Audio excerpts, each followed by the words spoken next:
جناب مسرور الحق صاحب USA، السلام علیکم.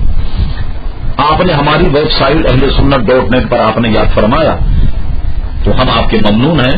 اگر میرا قیاس یہ ہے کہ مولانا ابرار احمد رحمانی صاحب کے آپ اگر صاحبزادی تو آپ نے بڑا ظلم عظیم کیا کہ میں جناب 1.5 مہینے کے دورے پر رہا اور آپ کا دیدار نہیں ہوا. یہ میں نے اس صورت میں کہا کہ اگر آپ مولانا ابرار احمد رحمانی صاحب کے صاحبزادے اور اگر آپ کوئی دوسرے مسرور الحق صاحب ہیں تو جواب حاضر.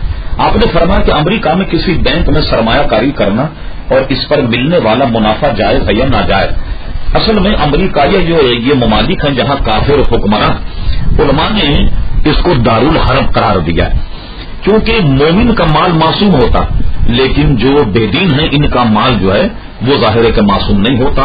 اپنی عزت اور آبرو کو بچا کر کے بینک سے جو منافع ملے اس منافع لینے کو علماء نے جائز رکھا ہے. لہذا انگریز بینکس میں اگر آپ کو سرمایہ رکھ کے اس سے اگر آپ کو منافع ملے تو فی الواقع یہ سود نہیں ہے بلکہ یہ آپ کے لیے جائز ہوگا.